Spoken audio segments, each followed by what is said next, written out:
Moi, j'ai découvert Michel Augustin assez tard, lors d'une conférence en 2012 à l'ESCE Lyon. Florian, qui était le responsable de la bananerie de Lyon, était venu nous faire une conférence pour nous présenter la marque. Et ce qui m'avait particulièrement touché, c'est qu'il n'était pas un simple salarié et que c'était un véritable ambassadeur de la marque. Il était complètement convaincu par les produits. Il vivait ça à 200% et c'est quelque chose que j'ai trouvé assez exceptionnel par rapport aux autres conférences qu'on a pu avoir d'autres professionnels, d'autres entreprises. Donc quand j'ai vu que Michel Augustin s'installait à New York, qu'il recherchait des commerciaux, j'ai sauté sur l'occasion. J'ai rejoint l'aventure en tant que chef de secteur, donc sur toute la région Upper Manhattan, donc de la 23e rue au nord de Manhattan et Queens. C'était vraiment de la prospection pure et dure. J'étais avec mon caddie toute la journée dans la rue, aller visiter entre 10 et 20 magasins par jour. Et donc le but, c'était vraiment de développer le marché américain, de comprendre le consommateur américain qui cherche de l'innovation, il cherche des produits différents, des nouveaux goûts et de la qualité surtout, des produits organiques, sans OGM.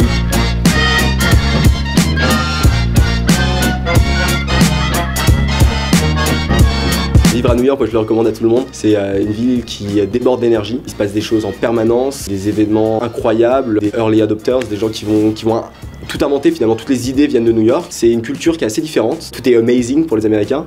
Donc il faut savoir adapter son langage, adapter sa réaction par rapport au feedback qu'on peut avoir des clients.